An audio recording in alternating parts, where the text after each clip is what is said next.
Move faster, lady. People like you shouldn't shop during rush hour. Ethan shoved Grandma's cart, almost knocking her down. Everyone stared. My hand shook. That was the moment I knew I had to stand up for Grandma and make him taste his own game. Before we dive into the story, tell me, where are you watching from? I'd love to know. And don't forget to like and subscribe to our channel so you never miss a story like this. The first thing I remember is the sound of Christmas bells. They were soft, gentle, almost like tiny silver stars falling from the sky. Snow covered the roof of Hollister Supermarket, and warm yellow lights glowed through the glass doors. Families walked in and out with bright red bags, laughing and smiling. It felt like the perfect Christmas week. But inside my heart, something else was waiting. Something I never knew would change everything. Grandma Margaret walked beside me, holding onto our little shopping cart.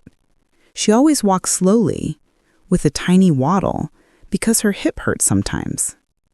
But she still smiled at every person we passed. "Sweetheart," she whispered to me, "look at all the pretty decorations today." She pointed at the big green Christmas tree standing near the entrance. It was covered in gold ribbons and red candy canes. I could see the lights dancing on Grandma's glasses. Her smile made me smile too. We moved through the crowd, picking up things for Christmas dinner: eggs, cinnamon rolls, apples, and Grandma's favorite ginger cookies. The store was busy. Carts filled the aisles. Everyone seemed to be rushing, but we took our time. Then I heard it. A loud sigh behind us. Short, angry, sharp. I turned a little, just enough to see him, a tall man in a big black jacket, walking fast like he owned the whole place. His face looked tight, and he kept shaking his head like everyone around him was too slow for his world. He muttered something under his breath. I didn't hear the words, but they didn't feel kind. Grandma didn't notice him. She just kept searching for the cereal she liked. Then it happened. Bam! Our cart shook hard. Grandma gasped and reached out for the cereal shelf to keep herself from falling. Her fingers trembled as they gripped the metal. My whole body froze. The man, Ethan, didn't even look surprised. He just said, loud enough for everyone to hear, "Move faster, lady. People like you shouldn't shop during rush hour." Wait, did he just say that to my grandma? The words burned through me like hot fire. I stared at Grandma. Her face turned pink. Her eyes looked down at the floor. She didn't say a word. She just held the shelf and tried to steady herself. Something inside me cracked. I felt this heat in my chest, a heat I had never felt before. A heat made of love and anger and shock all at the same time. "Are you okay, Grandma?" I asked. She nodded gently, still not looking up. "It's fine, sweetheart," she said softly. But her voice was shaky. It wasn't fine. Not at all. Around us, people stared at Ethan. Some shook their heads. But no one said anything out loud. The Christmas music kept playing, soft and sweet, like it didn't see what just happened. Ethan rolled his eyes and stepped around us. He looked at Grandma as if she was standing in his way on purpose. Then he said, almost laughing, "Unbelievable. You walk like the whole world is waiting for you." That was the moment I stopped feeling cold. "Watch your mouth, sir. No one talks to my grandma like that." I turned fully towards him, my hands tight on the cart. My voice rose in my chest, ready to come out, ready to protect the woman who raised me. But before I could say a single word, Ethan moved faster. He pushed past us again, harder this time, the back of his jacket brushing against my arm. He didn't even look back. He just kept walking down the next aisle like nothing happened, like Grandma was nobody, like he could walk through the world and push anyone he wanted. My heart pounded. I looked at Grandma. I looked at Ethan's back. I felt the anger rising again, stronger this time, shaping into something new, something I didn't know I had inside me. I took a deep breath, and then I stepped forward. Grandma's hand felt a little cold when I held it. She tried to smile at me, but I could still see the way her fingers trembled. I hated that. I hated seeing that soft shake, the kind that comes when someone's heart hurts, not just their body. "Sweetheart, it's fine," she whispered again. But it wasn't. Her eyes were still on the floor. She didn't want to look at anyone. She didn't want anyone to look at her. I leaned closer and wrapped my arm around her shoulders. "Grandma, I'm right here," I said softly. I wanted my voice to feel warm, like a blanket. She nodded, but I saw the tiny sadness hiding behind her glasses. Before I could say anything else, Ethan's voice rose from the next aisle, loud, sharp, like he was throwing his words instead of speaking them. "Can someone please move? Some of us have places to be." I peeked around the corner and saw him tapping his foot, shaking his head again at another shopper. He wasn't being kind. He wasn't being patient. It was like his whole world was a hurry and everyone else was in his way. A woman holding a baby looked scared. A teenager stepped aside quickly. He didn't even thank them. Grandma's shoulders tightened.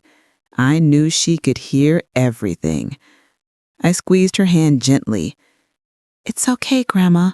Don't mind him." But she just took a deep breath and said with her soft, old voice, "Sweetheart, don't give him your peace. Christmas is bigger than moments like this."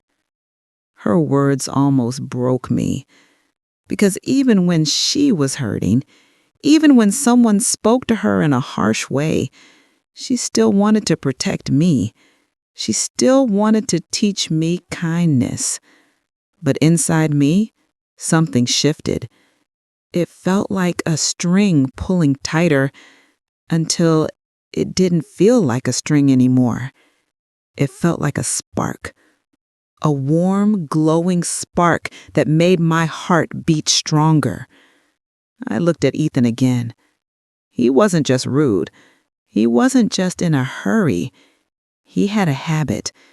He had done this before. That was when a young cashier leaned close to me and whispered, "That man again. He's always causing problems." Again?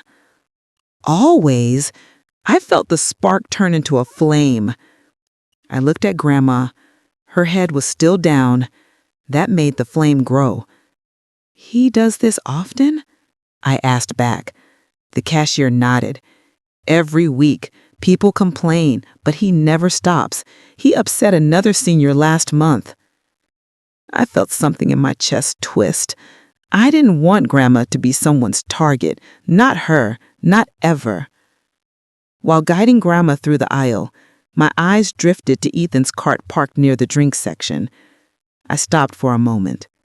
His cart was full of big water gallon packs, stacked almost to the top. Right in the middle sat a bright red thermos bottle. It looked new, shiny, expensive, like he cared a lot about it. He kept one hand on the handle when he moved around, guarding it as if it were special. I don't know why, but seeing that cart gave me a strange feeling. A feeling that made my mind start working, thinking, planning. I watched him more closely. Ethan finally checked his phone, huffed loudly, and walked toward the bathrooms at the back of the store. He left his cart right there, full and untouched. He didn't hide it. He didn't lock it. He didn't even look back at it. He just walked away, pushing open the restroom door. I looked at his cart again. The water packs, the red thermos bottle, the fact that he trusted no one would touch it. My fingers tightened around Grandma's cart handle. My heart beat faster, not in fear, but in something new and warm that filled my chest. A tiny idea began forming, slow at first, then clearer, like a light turning on in a dark room. I didn't speak. I just stared at the cart. The idea grew and grew until it felt almost like a secret. The moment Ethan walked into the restroom, I stood beside Grandma and whispered, "I'll be right back." She gave me her soft, calm smile, the one that always made me brave. Then I turned and pushed Ethan's cart. I didn't run. Running would look strange. I walked fast, very fast, my hands gripping the cart handle so tight my palms felt warm. The wheels clattered softly against the floor as I moved past the cereals, then the milk, then the bakery where the smell of warm bread filled the air like a hug. My breath shook, but I kept going. Behind the bakery was a small hallway with a big sign that said employees only. I swallowed hard. I wasn't an employee, but I kept walking. One step, then another. The hallway was warm and smelled like cinnamon and soap. I pushed the cart until I reached the back loading dock. The place was loud, workers talking, boxes rolling, trucks beeping. I gently let go of the cart and turned to leave. Then a worker shouted, "Hey, perfect timing." I froze. He thought the cart was his. Before I could blink, he grabbed 2 big soda crates and dropped them onto the cart with a heavy thud. Then another worker added more boxes. The top crate pressed down on the water gallons and crack! The sound was so sharp it made my shoulders jump. The plastic gallons gave way, collapsing under the heavy crates. Water splashed everywhere, running across the floor like a tiny river. The workers shouted for towels, but I didn't wait to see more. I slipped away quietly, walking like a tiny mouse trying not to be noticed. Back in the store, my legs felt like jelly. Grandma stood near the candy, smiling at a child waving at her. She looked so peaceful, as if she didn't even know my heart was doing flip-flops. I didn't tell her what I did. I just held her hand and waited. A few moments later, I heard footsteps. Fast, angry footsteps. Ethan stormed out of the restroom, wiping his hands on his jeans. His eyes scanned left and right. His head swung like a hawk looking for something that had flown away. Then he stopped. His eyes went wide. His face changed slowly from confusion to shock to fire. His cart was gone, completely gone. I watched from behind a snack shelf, holding my breath as his voice rose. "Where's my cart? Who took my cart?" Customers looked at him, but no one answered. He paced in circles like he was trying to catch his own shadow. His hands pulled at his hair, and he kept mumbling, "It was here. I left it here."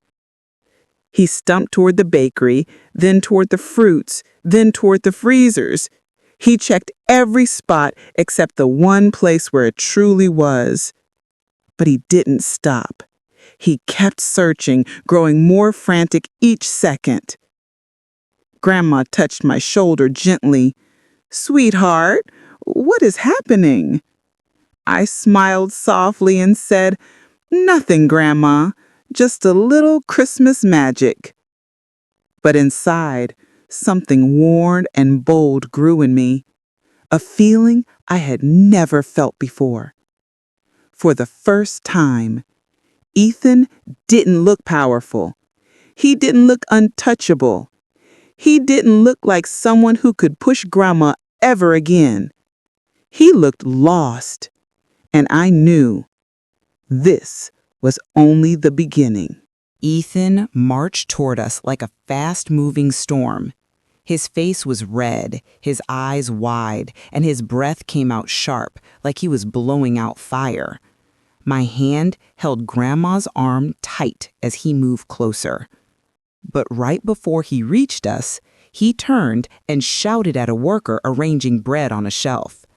"You! Have you seen a cart with water gallons and a red thermos? Someone took my cart." The worker blinked, surprised. "No, sir. I just got here." Ethan didn't care. He rushed down the next aisle, shaking his head and muttering loudly. He pushed past a young boy, making him stumble. He snapped at a woman who accidentally stepped near him. He waved his arms like he owned the whole store. Then, his loud voice echoed across all the aisles. "That old woman took it. I know she did." My chest tightened. He was talking about Grandma. Grandma, my sweet, gentle Grandma, who smiled at everyone even when they didn't smile back. Grandma who walked slowly with her soft duck-like steps that made people laugh sometimes. She never bothered anyone. She never hurt anyone. A lady near the apples frowned and stepped forward. "That grandmother? No, sir. She didn't take anything." Another man added, "Easy, dude. She wasn't anywhere near your cart." The third person lifted her phone. "Sir, please calm down. You're making people uncomfortable." Soon, more phones came out. Lights from screens pointed at Ethan. He became the center of the store, but not the way he wanted. His eyes widened as he noticed people filming him. He pulled his hoodie up, covering his head, and waved his arms as if he could push the cameras away. "Stop recording me! I didn't do anything wrong. That cart is mine." But the more he shouted, the more people stared. Some whispered, some shook their heads. Some only watched quietly, like they were waiting for the next moment. Grandma, standing beside me, whispered softly, "Sweetheart, let peace guide you."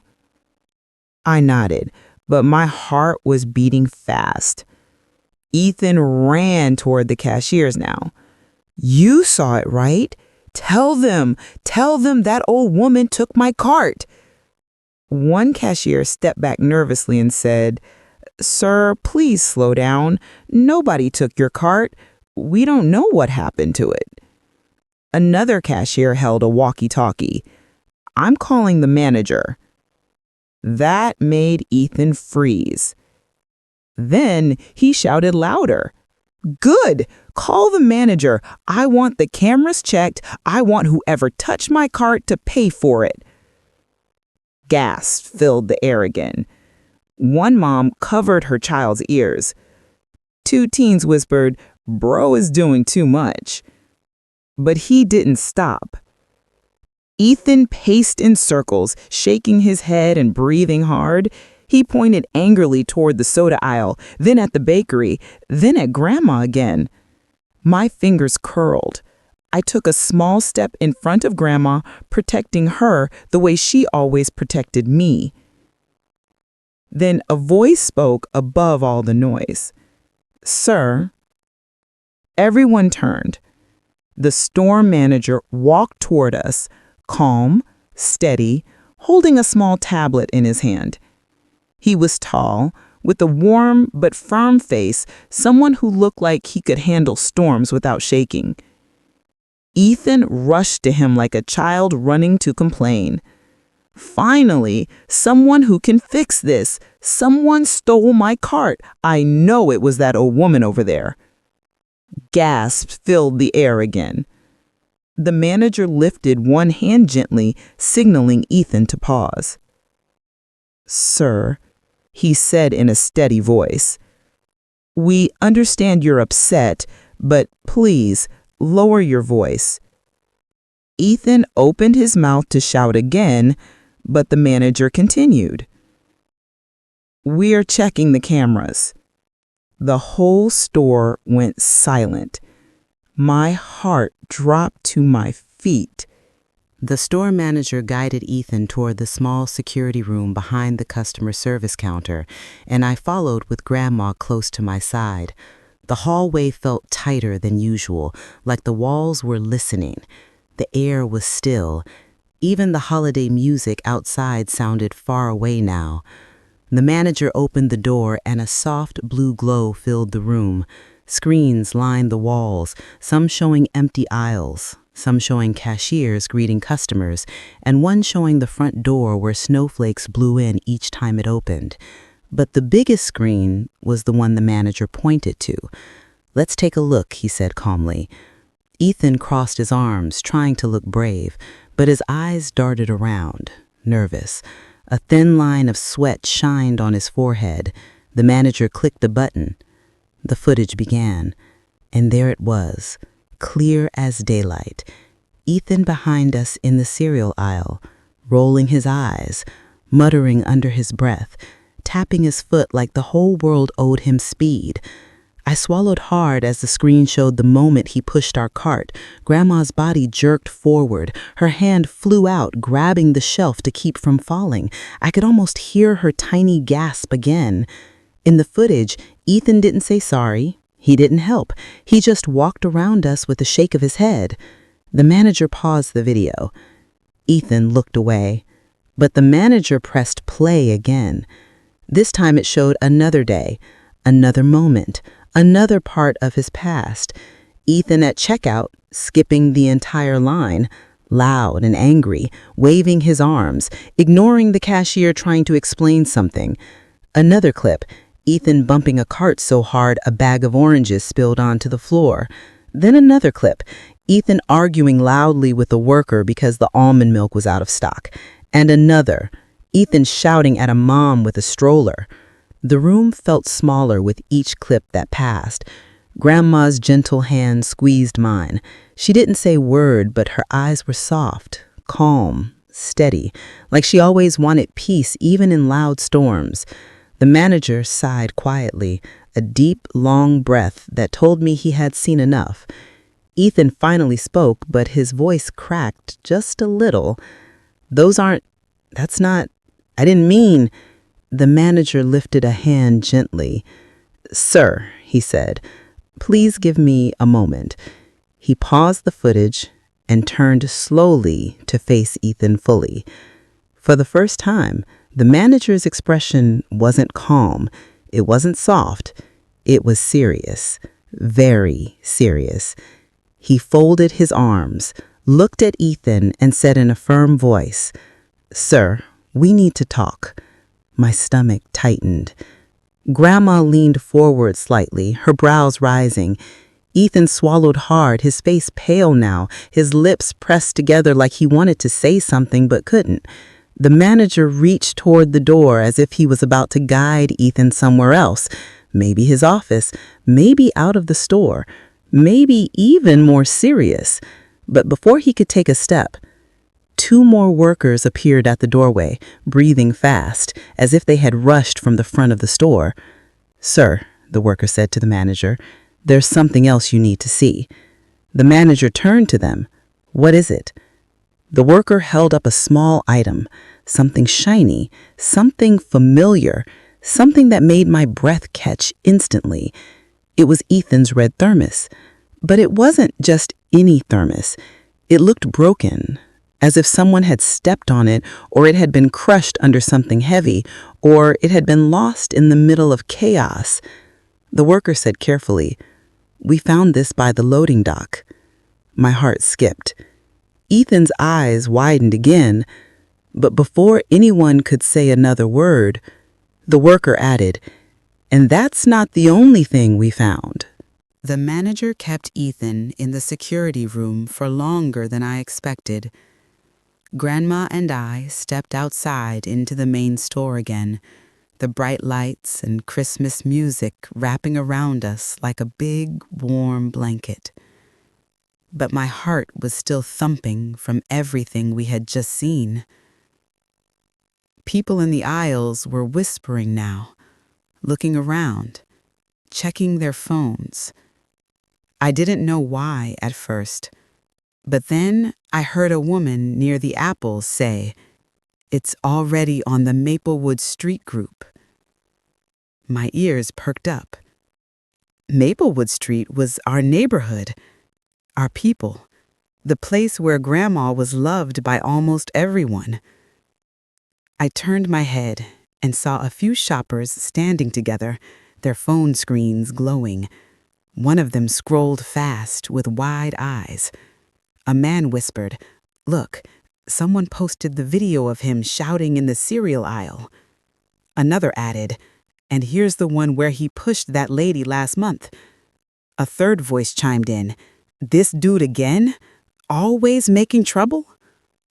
My curiosity pulled me closer. A woman with a red sweater was holding her phone up, and for a moment I could see the screen clearly. There it was. Maplewood Street Neighborhood Group. Ethan again causing issues at Hollister Supermarket. This time, he pushed sweet Grandma Margaret. Enough is enough. Grandma's name was right there, right in the middle of the post. I felt my breath pause. Below it, there were comments. So many comments that they kept rolling like a river. "That old woman is the kindest soul ever. Leave Grandma Margaret alone." Grandma had no idea any of this was happening.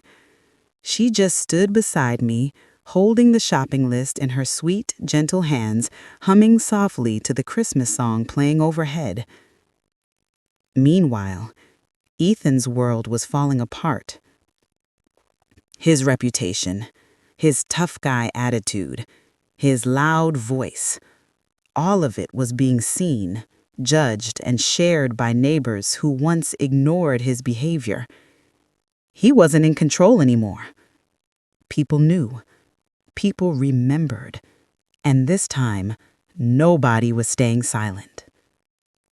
People kept filming. A teenager whispered excitedly, "This is gonna go viral. Everybody knows Ethan. He's always upset at something." Another person added, "Finally, someone caught him clearly. Poor Grandma." My heart warmed at the words, "poor Grandma." She didn't deserve to be spoken to badly. She didn't deserve to be pushed, even by accident. She didn't deserve disrespect in any form. But now, the whole neighborhood was standing with her, even if she didn't fully understand what was happening. I tried to hide my smile, but it kept growing. Just a little, then a little more, because the truth was, none of this would be happening if I hadn't moved his cart, if I hadn't set everything into motion, if I hadn't decided that Grandma needed someone to stand for her. I didn't hurt him. I didn't shout at him. I simply shifted one cart, and everything else happened on its own. A small action, a big ripple. Grandma reached into the cart and placed a can of cranberry sauce on top of the others. She turned, looked right at me, and paused. Her eyes blinked slowly. Then she asked in that soft voice that always made my heart melt, "Lily, what are you smiling about?" My whole body froze. I hadn't told her. I hadn't explained anything. What would I say? Before I could answer, before my lips could even part, a loud voice boomed from the front of the store. "Ma'am, you two need to come with me." The store manager walked toward us with quick steps, but instead of looking worried, he looked firm. Right behind him was Ethan, his face red like he had been blowing into a balloon too long. His jaw was tight, his eyes sharp, and he looked like he wanted to speak but didn't know how. Before Grandma could even ask what was happening, the manager said gently, "Ma'am, please continue your shopping. Everything is under control." Then he turned to Ethan. "Sir, come with me. Now." Ethan tried to stand tall, but his shoulders were stiff. He followed the manager through the aisles, and I could hear the quiet whispers around us. Finally, he needed that. About time someone said something. Grandma reached for a box of stuffing, but I couldn't help glancing over at the customer service counter where the manager disappeared with Ethan. I didn't want to look nosy, but curiosity set in my chest like a warm, buzzing light. A few minutes later, the office door opened. The sound of Ethan's voice burst out like a firecracker. "You can't do this! You can't ban me! It's Christmas week!"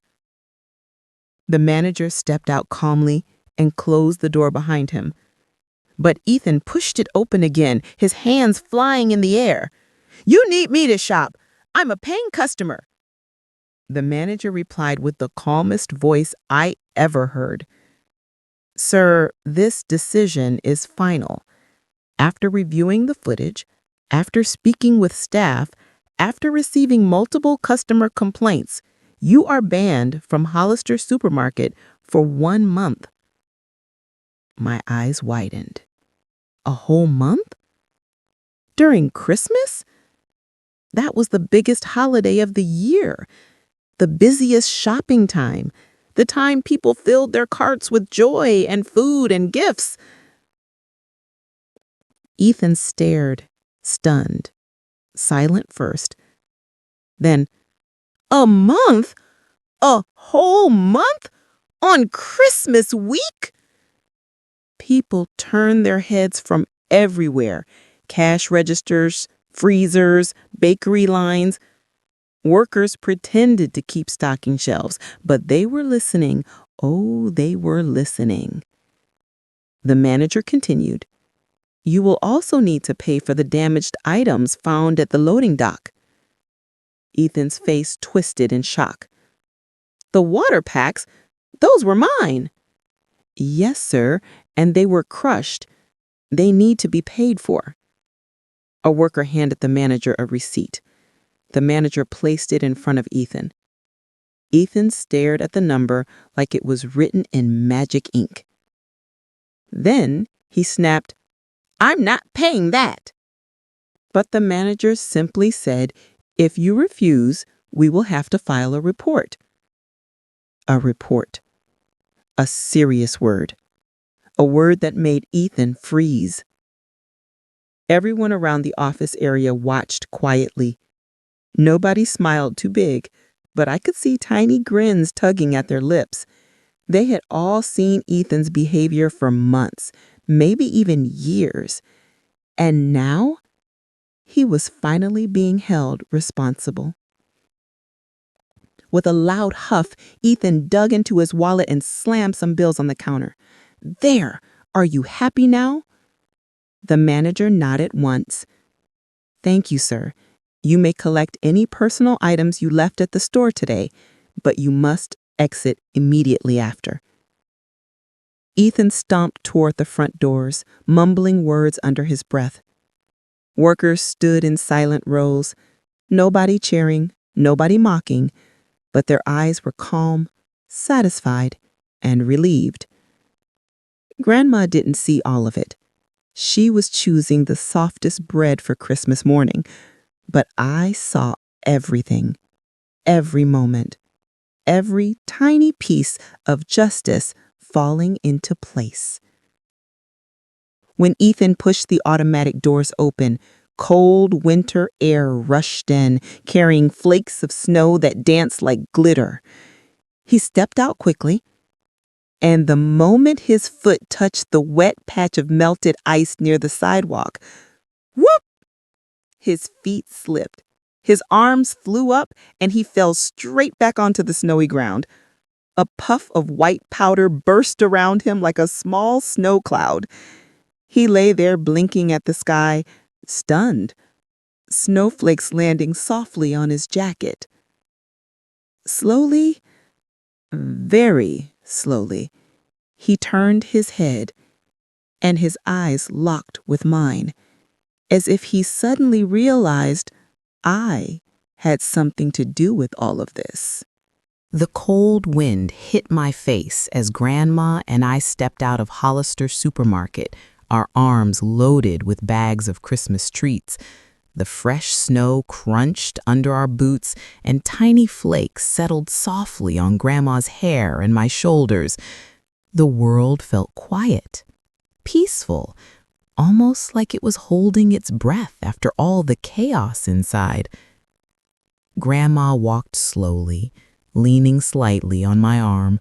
Her face was calm, almost serene, but I could feel her eyes flicking behind us. She had seen Ethan lying on the wet patch of ice, his jacket dusted with snow, his hair falling into his face as he slowly got up. She didn't say a word. Instead, she squeezed my arm gently. "Lily, Christmas is about love and kindness. Let's not give him any more of our worry." Her voice was soft, like the hum of the holiday music still playing faintly inside. It made me feel warm in the middle of the winter air. I nodded, keeping my eyes on Ethan, who was still lying there, his hands gripping the icy sidewalk as he slowly pushed himself up. He looked around, his gaze sharp and burning, but not at the snow, not at the store, not at anyone else. His eyes found me. I stopped for a moment, feeling a strange mix of triumph and tension. For a few seconds, it was silent. The snowflakes fell heavier now, swirling in the cold wind like tiny dancers. The Christmas lights above the store flickered, glowing red, green, and gold. Each flicker seemed to highlight Ethan's furious expression as he shook his head and muttered something under his breath. From where I stood, I could just hear the faintest sound. "This isn't over," he whispered to himself.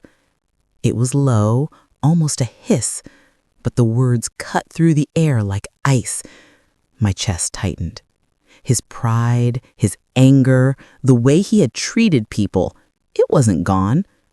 And yet, for now, the world had tilted slightly in our favor. Grandma adjusted her scarf, still calm, still warm, and whispered again, "Come on, Lily, let's finish our Christmas shopping." I followed her, bags in hand, my mind racing.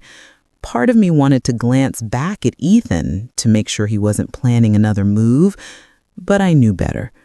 For now, the snow, the store, and our neighborhood had our back. People had seen him, remembered him, and even the online posts were already buzzing.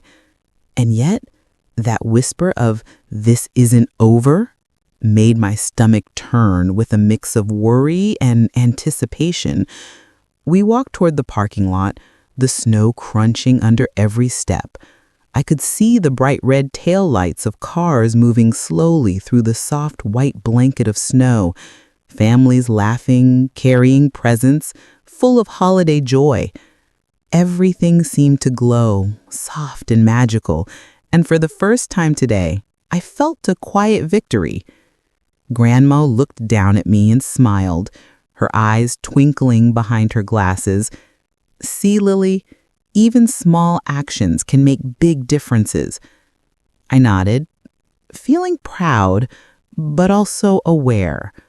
Proud that Grandma was safe, proud that justice had been seen, even if silently, proud that kindness had won, at least for now. But that soft glow of triumph didn't erase the shadow of Ethan's words, his silent vow. Snowflakes landed on my hair, cold but gentle. The Christmas lights flickered above us again, red and green and uneven pulses. I shivered slightly, not from cold, but from the thought that maybe, just maybe, this story wasn't fully finished yet.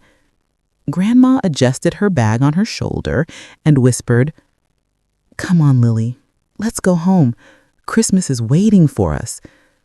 I followed her slowly, stepping into the light of the parking lot, carrying both our bags, and a strange sense of excitement.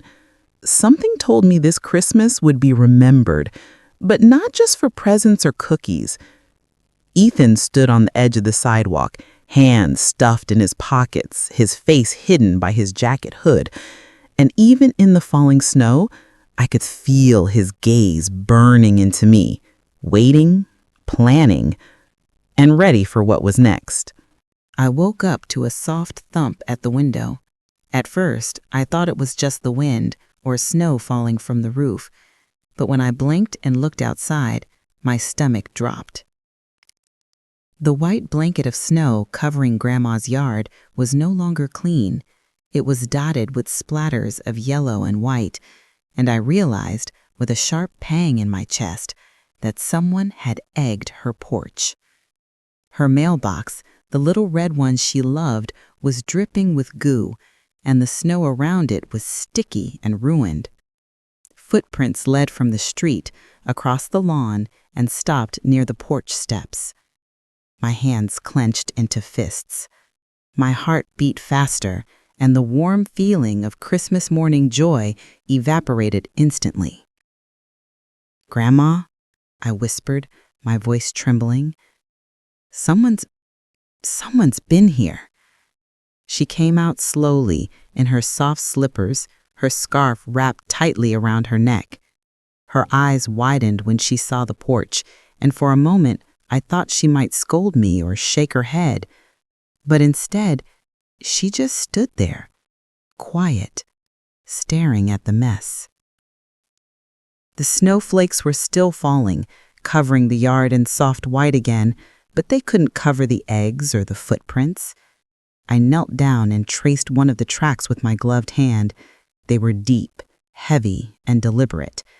They led straight down the street toward Beechwood Drive, the same neighborhood where Ethan lived.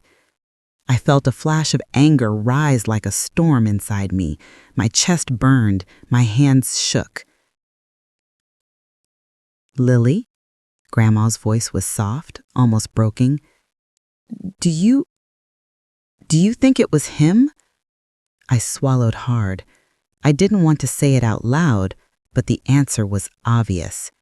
Ethan, the same man from Hollister, the same man whose cart I had moved, the same man whose pride had been bruised in front of the neighborhood. I wanted to run straight to Beechwood Drive, to confront him, to make him see that hurting Grandma, even with eggs, was never okay. But I knew Grandma. She would never want me to yell or fight. She always said, "Kindness beats anger, even when it's hard." I looked down at the porch, now dotted with egg yolks and shells, the mailbox sticky and ruined. My chest ached seeing her favorite decorations smeared. Grandma bent slightly and began cleaning the eggs, her hands trembling as she picked up the shells. She didn't say anything. She didn't even look at me. And then I noticed something in her eyes. Quiet tears. She sat on the porch steps, hugging her knees to her chest, and let the first tears fall. I knelt beside her, careful not to step in the mess. I wrapped my arms around her shoulders and whispered, "It's okay, Grandma.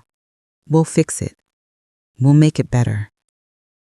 She rested her head on my shoulder. I could feel her sadness sinking deep, and it made my own anger flare brighter. My mind raced. The snow, the footprints, the porch, the mailbox, everything led to Beechwood Drive. I knew Ethan's house. I knew the street. But I also knew I couldn't act recklessly. I needed a plan, a careful, clever plan. I had moved his cart once and seen the chaos that followed. I had watched the neighborhood react, and now this was personal. I took a deep breath, feeling the cold snow on my cheeks, the weight of Grandma's small frame against me, and the quiet strength rising inside my chest. I would not let him hurt her again. Not her, not her home, not her joy. And yet, I didn't say a word. I waited, watching, thinking. After the snow had settled and Grandma had gone inside to rest, I stayed on the porch a little longer, staring at the messy yard and the egged mailbox. My mind kept replaying the footprints, Ethan's angry face, and the quiet tears in Grandma's eyes. I couldn't let him win. Not now, not ever. When I finally followed Grandma inside, she moved slowly toward the living room, her scarf falling over her shoulders. She hummed softly, trying to act like everything was normal, but I could feel her sadness lingering in the corners of the room. I needed to understand more. Why did she take everything so quietly? Why did a few eggs on the porch shake her so much? My eyes wandered to her dresser in the hallway, the old wooden one with drawers that always smelled faintly of lavender and Christmas cookies. Something drew me to it. I pulled open the top drawer, papers, old receipts, Christmas cards from years ago, and then, tucked at the very back, a folded letter in thick yellowed paper. My curiosity surged. I carefully unfolded it. The handwriting was small and careful, Grandma's handwriting, but it wasn't addressed to anyone. It seemed private. I began to read. I was 12 when it happened. I used to walk normally. I ran down the school stairs laughing like any other girl, until the push. The laughter turned into tears. I fell hard. My ankle twisted, and my leg never recovered the same way.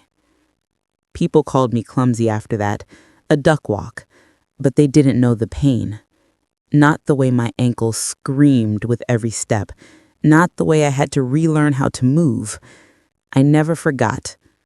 I never let anyone see the hurt. But sometimes it comes back like a shadow in the snow. I froze. My chest tightened. Grandma's slow, gentle walk, the way people sometimes teased her, wasn't just a habit. It was a memory, a scar from a long time ago. And now, with Ethan egging the porch, that old wound had been reopened. A lump formed in my throat. The eggs weren't just mean. They were cruel. They weren't just about Christmas mischief. They were about disrespecting Grandma's dignity. The same dignity that had carried her through decades. Through work, through love, through life. I put my hand over the letter. My fingers trembled slightly, but a fire ignited in my chest. No one was going to hurt her again. No one. I looked at Grandma, who was in the kitchen humming softly, trying to pretend the porch hadn't been egged. She had no idea I had found the letter. She didn't know that I now understood the depth of the pain that Ethan's actions had caused. I swallowed hard, gripping the paper tightly. The letter gave me something more than knowledge. It gave me purpose. I had been fighting for her already, but now I realized it wasn't just about eggs. It wasn't just about a cart in a supermarket. It was about respect, about justice, about making sure no one dared to disrespect the woman who had raised me, who had protected me, who had loved me unconditionally. I folded the letter carefully and put it back in the drawer, my hand still burning with determination. I glanced toward the window. Snow continued to fall in thick, quiet flakes, covering the footprints Ethan had left. But I knew they were only hidden. not gone. I knew the path forward. I whispered, almost to myself, almost to Grandma, who was humming in the kitchen. He won't get away with this. A silence followed. The house was quiet, except for the soft hum of the refrigerator and the ticking of the old wall clock. But in that silence, I could feel a plan forming in my mind, strong and steady, like a tide coming in. Grandma's gentle humming floated through the house, and I knew the next Christmas would not only be about cookies, lights, and snow, it would be about justice. The week after the egging felt strange. The snow kept falling, soft and thick, layering the neighborhood in white. Every time I looked outside, I half expected to see Ethan lurking near the mailbox, plotting his next move. But the quiet streets gave me a small sense of hope. Still, I couldn't let him think this was over. Not ever. Then I remembered the Maplewood annual Christmas light parade was coming up. Everyone in the neighborhood would be out, families laughing, kids in scarves running through the snow, neighbors showing off their decorated houses. The parade was famous for ending in front of the town square, where lights twinkled on every lamppost and wreaths hung on every door. A perfect stage. I could almost see it in my mind, Ethan walking down the street, trying to act normal, probably thinking nobody noticed him. But this time, he would be the one in the spotlight. I couldn't do this alone. I needed allies. I grabbed my phone and started texting neighbors I trusted, the ones who always waved at Grandma, the ones who had seen Ethan's temper before, the ones who understood respect and kindness. I explained everything, the supermarket incident, the egging, the footprints in the snow, and added softly, "We can't let him keep treating people like this, especially not Grandma." The replies came quickly, warm and enthusiastic. "Absolutely. He needs a lesson. I've had enough of him in the neighborhood. Count me in, Lily. Let's make it right." Every message made my heart beat faster. Grandma had always taught me that people had power when they stood together, and this was the perfect chance. We all began discussing ideas. Nothing dangerous, nothing mean, just clever, simple ways to show Ethan that the neighborhood would not tolerate his behavior. One neighbor suggested a festive block welcome with everyone waving signs of kindness, sort of a peaceful but clear message. Another thought of a small detour where we could have the neighborhood choir sing in front of his house. Even a few playful snowball barriers to slow him down were mentioned, just harmless fun, but symbolic. I listened to every idea carefully, feeling the excitement building. This wasn't just about revenge anymore. It was about justice, pride, and protecting Grandma's peace. Finally, I realized we needed a plan, a real plan. I typed quickly into my phone. We need coordination. We need timing. We need everyone. That's when someone suggested, why not a group chat? Secret, only us, no one else. Call it, I grinned, Operation Christmas Justice. Immediately, the group agreed. Names popped up, emojis of Christmas trees and snowflakes scattered the screen. Everyone was in. Everyone wanted this to be safe, clever, and most importantly, unforgettable. I felt a thrill I hadn't felt in weeks. For the first time since the supermarket, I felt in control. And it wasn't just me. Grandma's entire neighborhood had my back. I imagined Ethan walking down the street that night, confused and maybe a little nervous, wondering why suddenly everyone seemed to be paying attention to him. I imagined the twinkling lights above, the snow falling softly, the laughter of children echoing across the street, and Ethan realizing, finally, that his actions had consequences. But even as excitement buzzed through me, a tiny shiver ran down my spine. Planning something big meant risks, and I had to make sure everything stayed secret. One wrong move, and he could find out. One wrong step, and the plan would fail. I glanced out the window at Grandma's house, her warm kitchen light spilling into the snow. I thought of her gentle smile, her quiet strength, and how she deserved peace more than anyone. This Christmas, Ethan would learn a lesson he would never forget. The morning of December 22nd, I woke up to a flurry of notifications on my phone. The Maplewood Operation Christmas Justice group chat was buzzing louder than ever. Everyone had been sharing stories, photos, and videos of Ethan's past behavior, and it was getting bigger by the minute. A neighbor posted a video of Ethan yelling at a delivery driver, his face red and his hands waving in anger. Another shared pictures of him cutting in line at the bakery last month. Someone else uploaded a photo of him blocking the mail truck on Birch Lane, holding up packages and muttering under his breath. Comments poured in. "That's the guy who scared my kids. I saw him push Mr. Thompson's cart at the supermarket last year. This is not the first time he's been rude to seniors in the neighborhood." I felt a mix of relief and pride.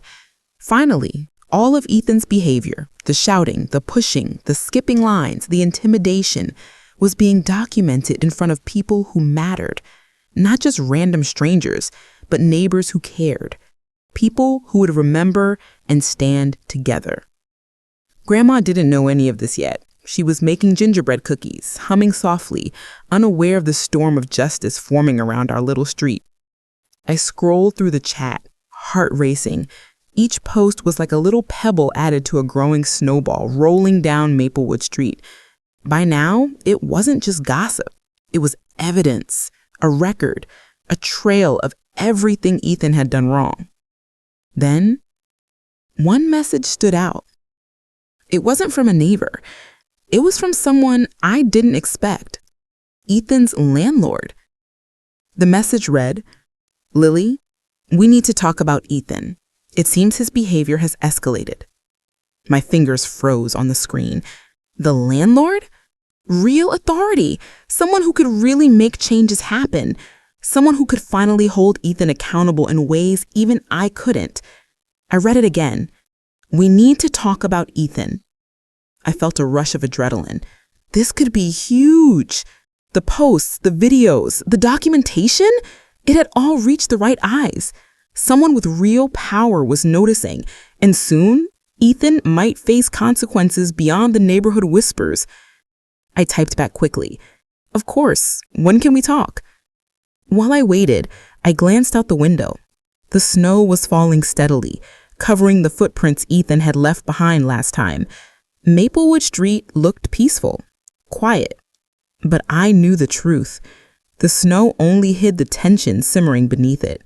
Ethan's reputation was cracking, and the neighborhood was quietly watching. I could almost see him in my mind, standing in his house, hearing whispers outside, reading the posts, realizing that everyone knew. His anger, his frustration, his pride, it must have been boiling over. And yet, there was still one thing that kept my heart racing. Even as everyone documented his behavior, even as the landlord took notice, Ethan was unpredictable. He might try something else, something to get back at Grandma, something to challenge all of us. I shook the thought away, but a small knot of worry remained. The neighborhood had strength in numbers, but I couldn't underestimate him. Not yet. The landlord's reply came faster than I expected. "We can meet today. I have questions, and I think it's time Ethan faces real consequences." I felt a spark of hope and tension at the same time. Real consequences. That was the word I had been waiting to hear. Not just embarrassment, not just neighborhood chatter, not just snow-covered eggs. Real accountability. I glanced at Grandma, who was decorating the Christmas tree, her hands gentle and careful. She didn't know what was happening outside, what was building behind the scenes. But soon, she would see. Soon, she would see that her little street, her neighbors, and even I had been protecting her and planning something that would finally set things right. I tapped the phone, heart pounding, and then the landlord sent one more message. Lily, this could change everything for Christmas. Be ready. The morning of December 24th was crisp and bright.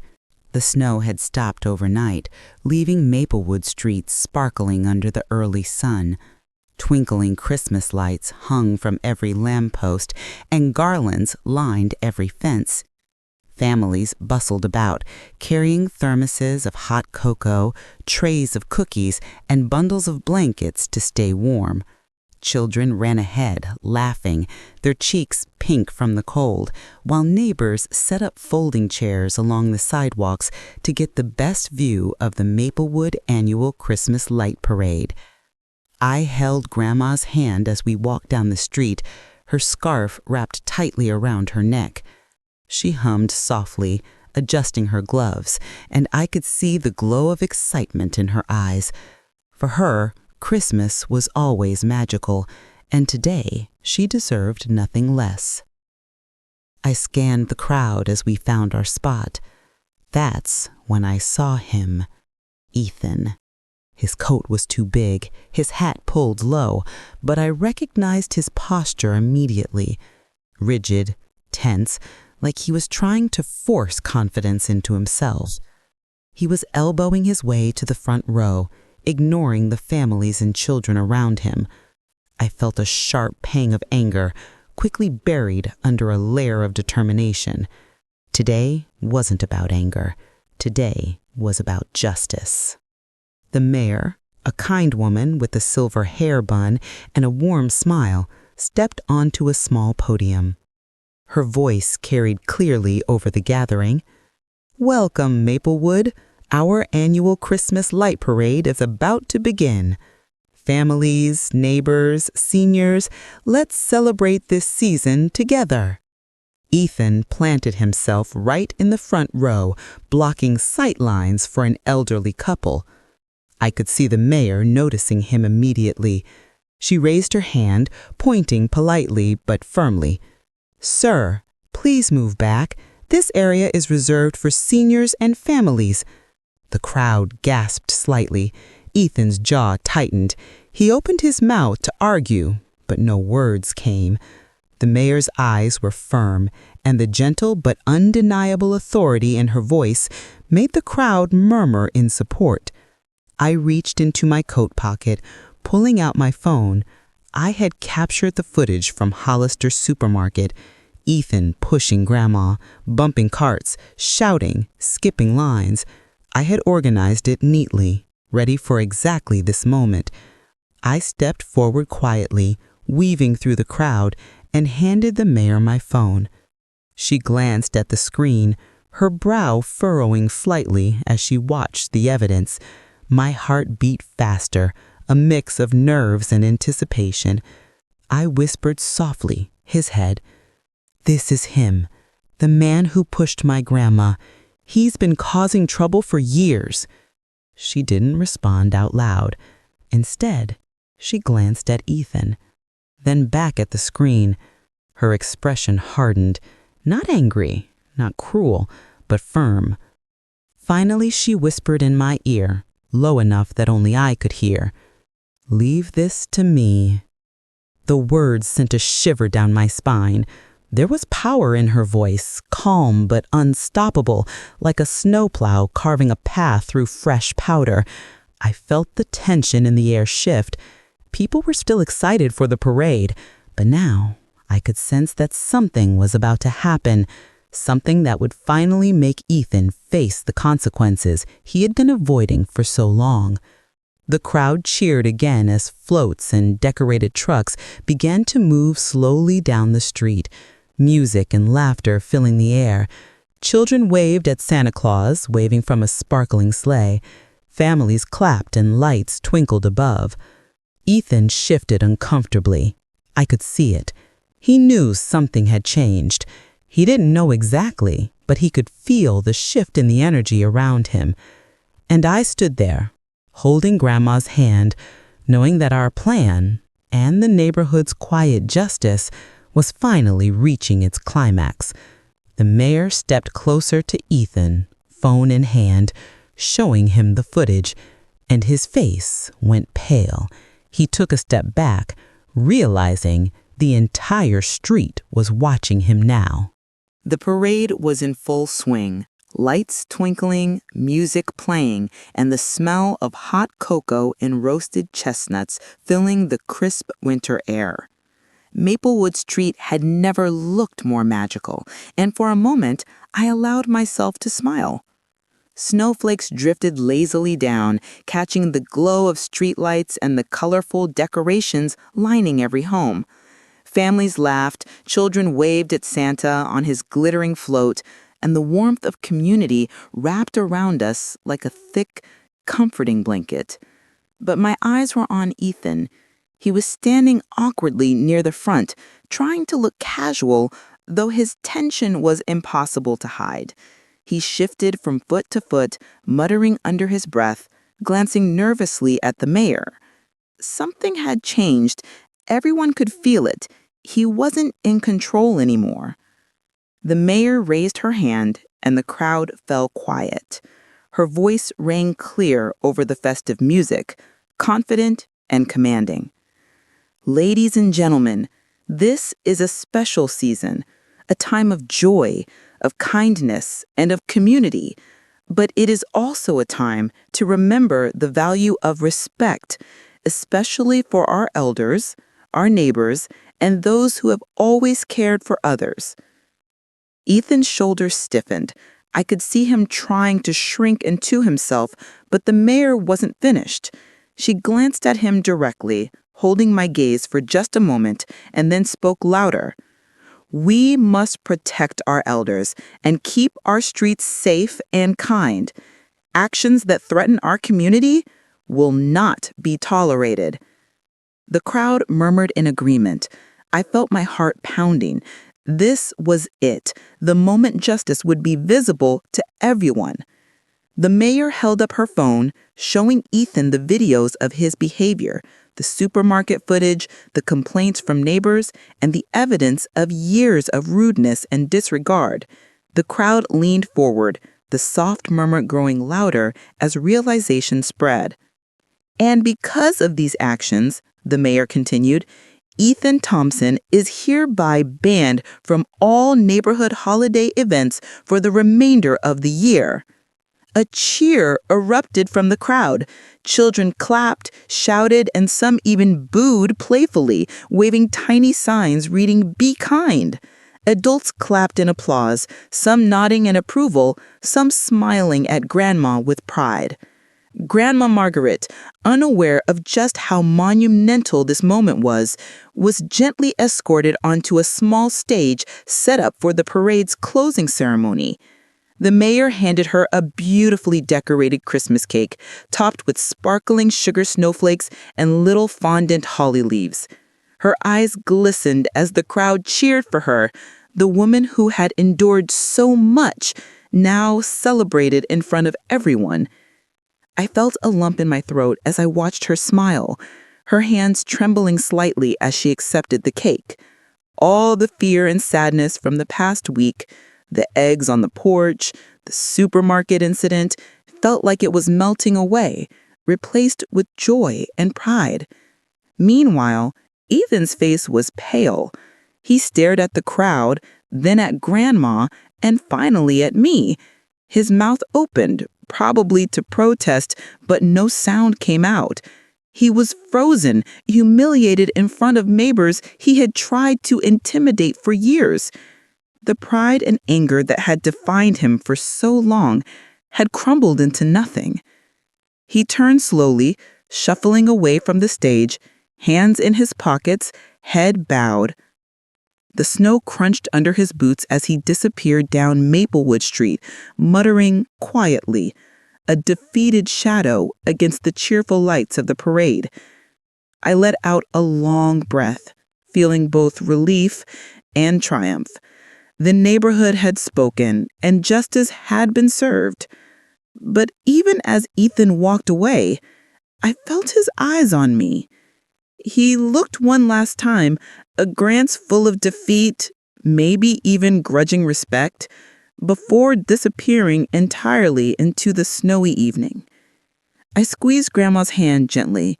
She looked up at me, a knowing smile on her face, her eyes bright with tears of joy. We had won, truly, completely.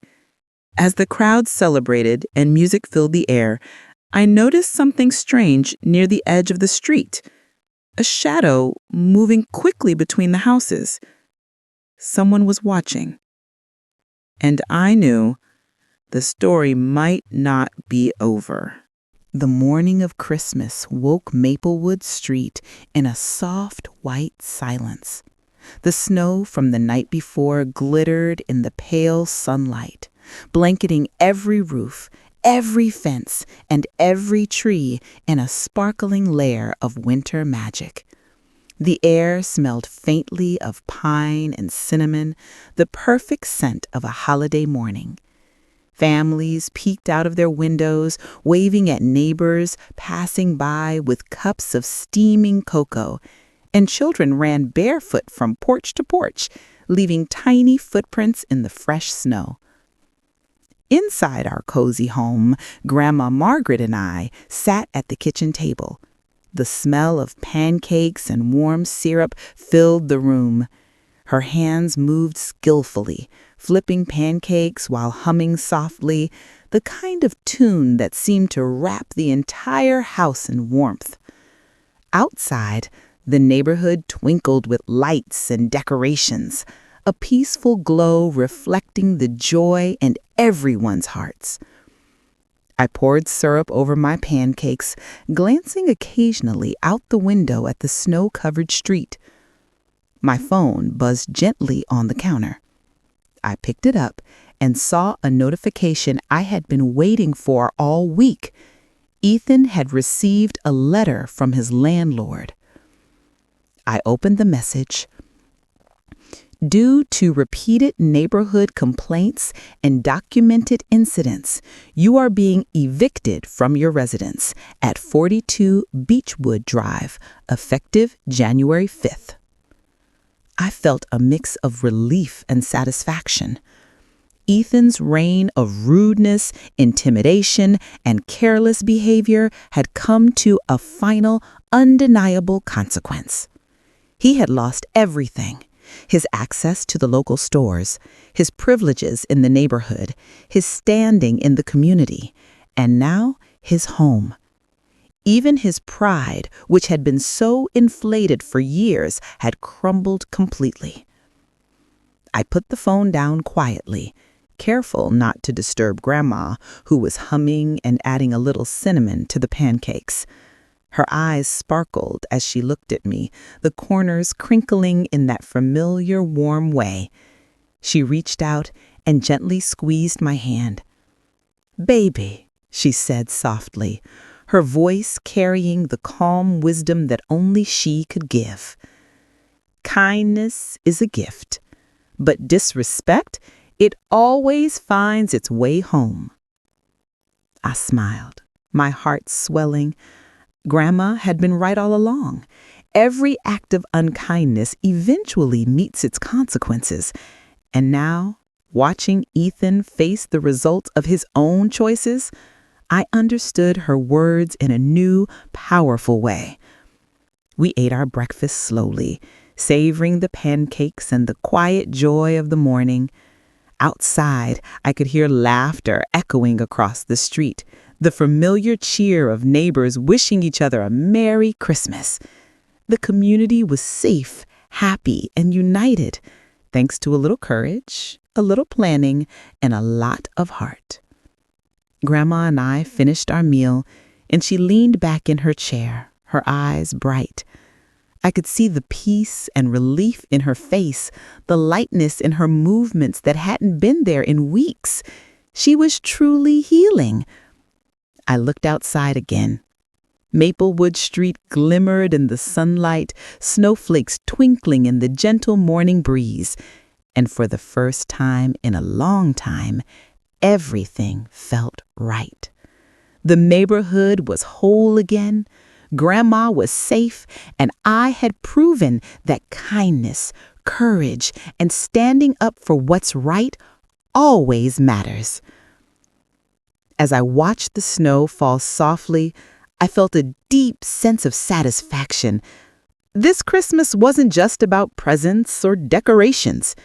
It was about justice, love, and the quiet power of doing the right thing, even when it seemed impossible.